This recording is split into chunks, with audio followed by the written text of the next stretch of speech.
बिस्मिल्लाहिर्रहमानिर्रहीम। Dear student, अस्सलामु अलैकुम व रहमतुल्लाहि व बरकातहू।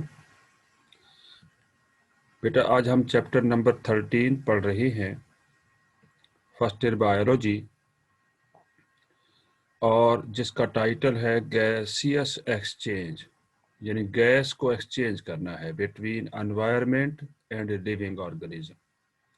जैसा कि हम जानते हैं कि रेस्पिरेटरी गैसेस, जिसमें ऑक्सीजन है और कार्बन डाइऑक्साइड है, ये रेस्पिरेटरी गैसेस हैं, इनका एक्सचेंज करना है क्योंकि ऑक्सीजन जो है वो एरोबिक रेस्पिरेशन में चाहिए होती है। तो आइए बेटा देखते हैं कि हमें रेस्पिरेटरी गैस की एक्सचेंज की क्या ज़रूरत है।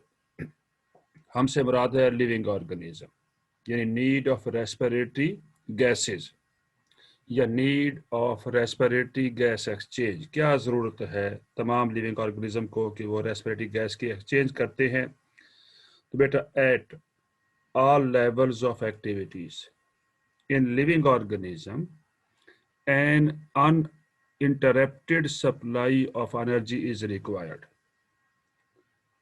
Uninterrupted का मतलब है मदाखलत के बगैर, यानी कंटिन्यूस सप्लाई ऑफ एनर्जी चाहिए तमाम लिविंग ऑर्गेनिज्म को तमाम एक्टिविटी परफॉर्म करने के लिए। जैसे मेटाबॉलिक एक्टिविटी है, इसी तरह रेस्पिरेटरी एक्टिविटी है, वॉकिंग है, डाइजेस्टिव सिस्टम में फूड को डाइजेस्ट करने की एक्टिविटी है। तो हर जगह पर कंटिन्यूस सप्लाई ऑफ एनर्जी चाहिए। आइए बेटा देखते हैं अब ये कंटिन्यूस सप्लाई ऑफ एनर्जी कौन से प्रोसेस से होती है, और उस प्रोसेस को हम कहते हैं रेस्पिरेशन। तो respiration is one of the most important metabolic activities of all living organism.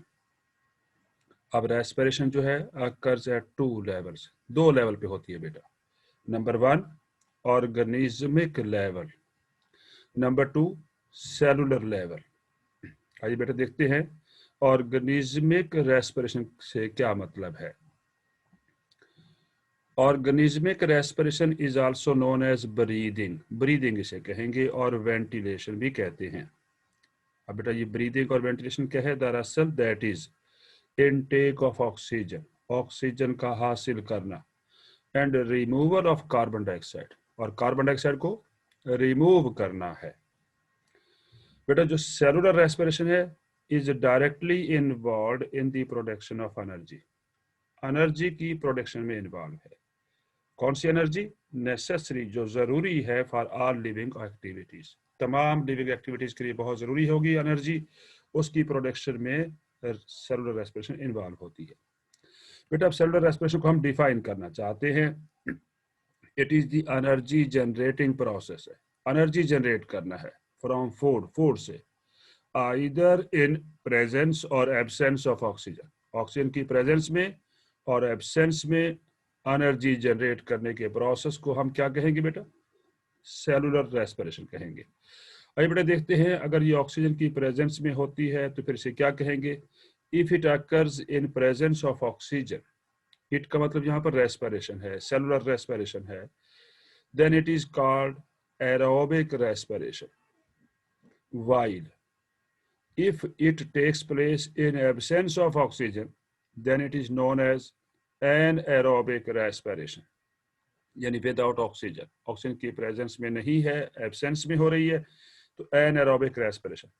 दस cellular respiration is the process, ये वो प्रोसेस है बेटा by which a living cell utilises oxygen, oxygen को इस्तेमाल करता है, प्रोड्यूसेस कार्बन डाइऑक्साइड, और कार्बन डाइऑक्साइड पैदा करता है, एक्सट्रैक्ट निचोड़ना, निचोड़ता है, एंड कंजर्व करता है the energy from food molecule in biological useful for such as ATP. तो दूसरे लफ्ज में हम यूं कहेंगे कि सेलुलर रेस्पिरेशन जो है वो प्रोसेस है जिसमें कोई भी लिविंग सेल यूटिलाइज, इस्तेमाल कर रहा है oxygen, produces carbon dioxide, carbon dioxide पैदा कर रहा है, extract and conserve the energy from food molecule in biologically useful form such as ATP, ATP adenosine triphosphate। हम बात कर रहे हैं बेटा रेस्पिरेशन की, अब बेटा जैसे कि आपने देखा कि सेल जो है वो ऑक्सीजन को यूटिलाइज करता है और कार्बन डाइऑक्साइड को रिमूव करता है। तो आइए बेटा देखते हैं ये जो गैस की एक्सचेंज हो रही है इन द एनवायरनमेंट। अब बेटा एनवायरनमेंट जो है लिविंग ऑर्गेनिज्म के वो दो तरह के हो सकते हैं, aquatic environment and terrestrial environment.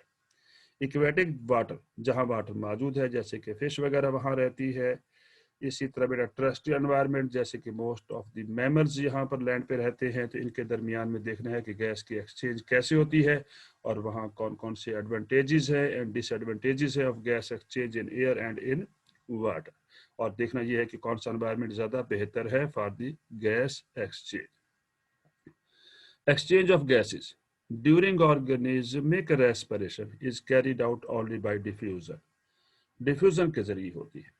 अब बेटा डिफ्यूजन को डिफाइन करते हैं कि what do you mean by diffusion. Diffusion is the movement of a substance from an area of high concentration to an area of low concentration, यानी high concentration से low की तरफ मूव करेंगे molecule, इस process को हम diffusion कहते हैं। तो रेस्पिरेटरी गैसेस जो कि ऑक्सीजन है एंड कार्बन डाइऑक्साइड है are exchange between body fluid and outside medium which may be water. Medium water भी हो सकता है और एयर भी हो सकती है। तो बेटा ये एक्सचेंज होनी है बेटा। तो there is no active transport mechanism. Active transport नहीं है जो अगेंस्ट द कंसंट्रेशन ग्रेडियंट होता है और जिसमें एटीपी के मॉलिक्यूल जो है वो एक्सपेंड होते हैं, खर्च होते हैं। तो ये एक्टिव ट्रांसपोर्ट नहीं है, ये बात याद रखिएगा, वरना तो बहुत सारी एनर्जी हमारी इस गैस एक्सचेंज में ही खर्च हो जाती है। तो बेटा ये एक्टिव ट्रांसपोर्ट मैकेनिज्म नहीं है to move respiratory gases across biological membranes. तो बेटा फिर फॉर दैट मैटर यही वजह है air is better respiratory medium than water. अब बेटा क्यों है एयर, देखते हैं।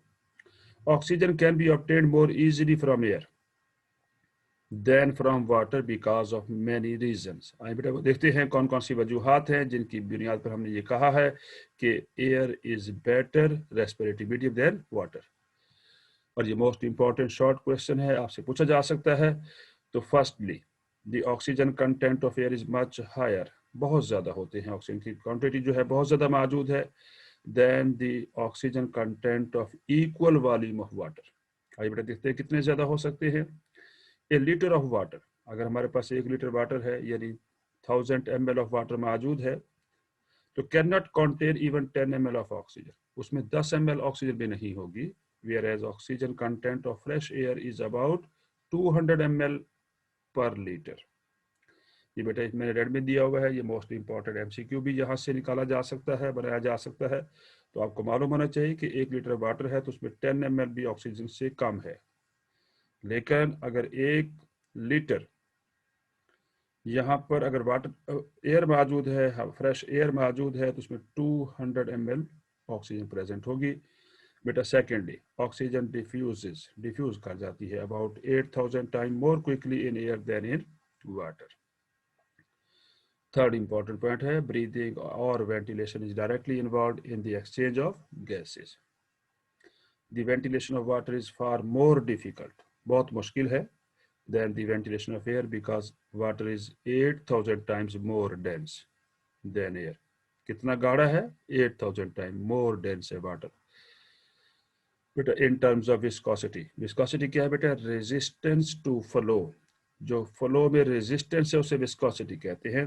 तो यहाँ पर विस्कोसिटी के अगर बारे में बात करते हैं, वाटर की जो विस्कोसिटी है, तो water is 50 times more viscous है, which make it more difficult for exchange of gases as compare to air.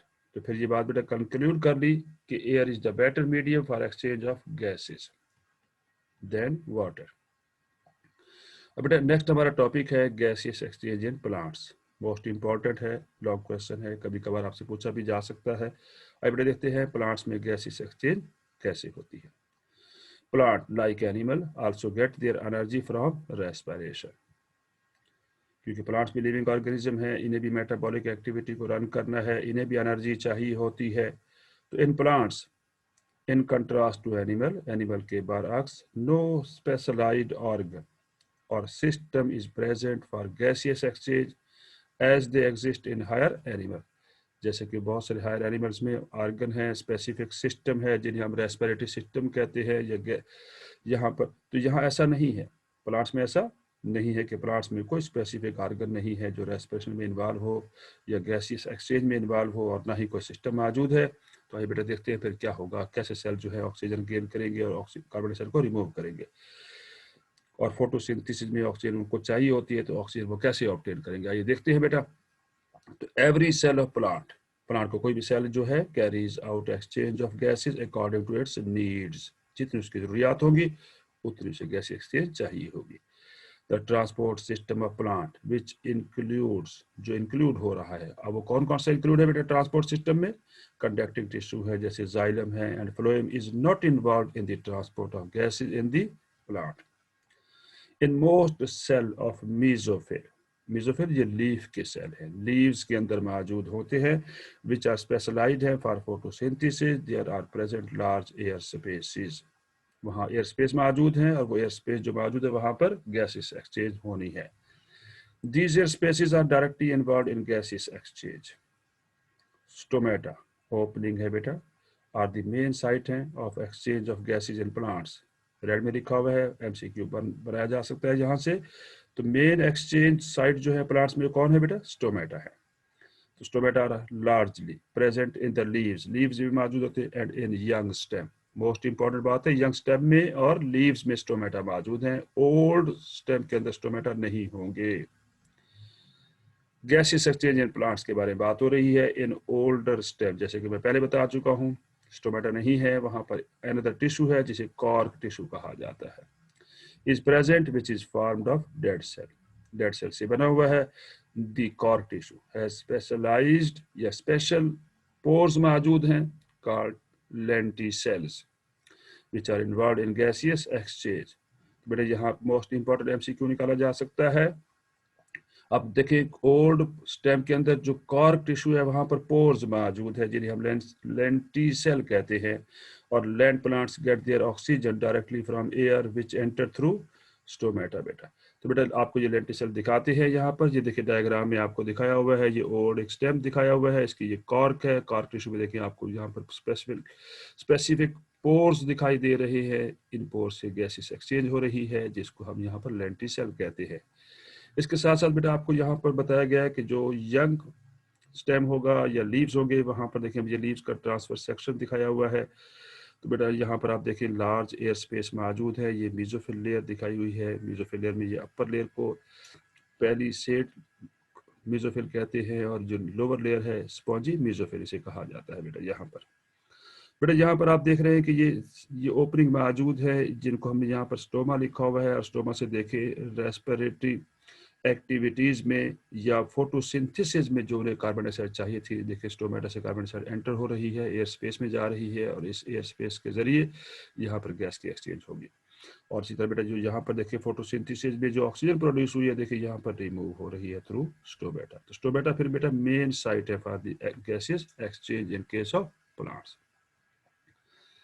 Gases exchange in plants के बारे में बात हो रही है बेटा, यहाँ पर आपको देखिए एक प्लांट दिखाया गया है, प्लांट का लीफ का ट्रांसफर सेक्शन दिखाया हुआ है।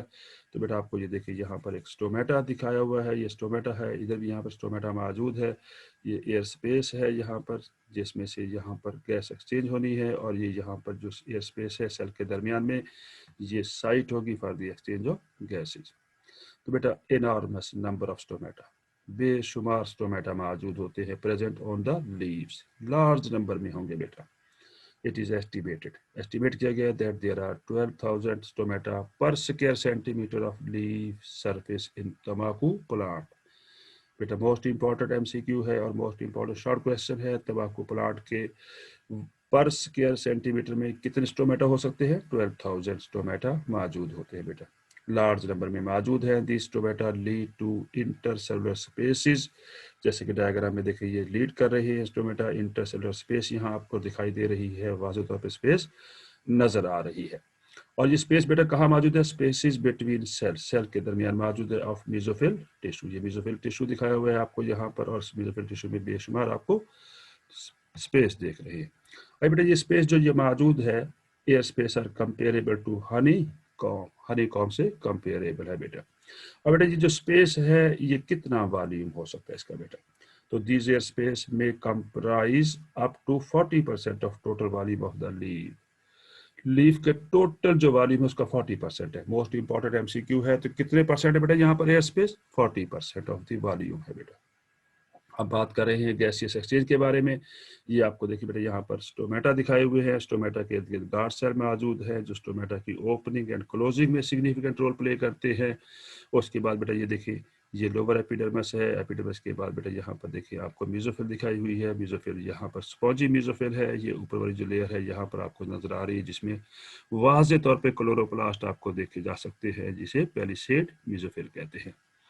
बेटा स्टोमेटा वो साइट है जहाँ पर गैस की एक्सचेंज हो रही है और यहाँ पर देखिए एयर स्पेस आपको बड़े वाज़े तौर पर दिखाई दे रही है। ये एक लीफ का ट्रांसवर्स सेक्शन आपको माइक्रोस्कोप में दिखाया गया है।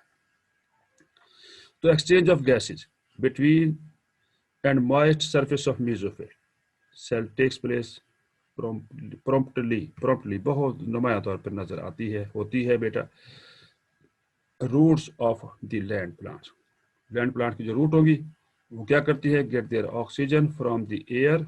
हवा से हासिल करेंगे। कौन सी हवा? Existing in the spaces between the soil particle, तो सॉइल पार्टिकल के दरमियान में मौजूद होती है। बेटा जो एक्वाटिक प्लांट्स हैं obtain their oxygen by diffusion from dissolved oxygen in water. Thank you very much बेटा for watching my lecture। लेकिन एक बात याद रखें कि मेरे YouTube चैनल को ज़रूर सब्सक्राइब कीजिए और कमेंट्स बॉक्स में अपने कमेंट्स ज़रूर दीजिए ताकि हर नई आने वाली वीडियो आपको मिल सके और आप इससे मुस्तफ़ीद हो सके। अल्लाह हाफिज़।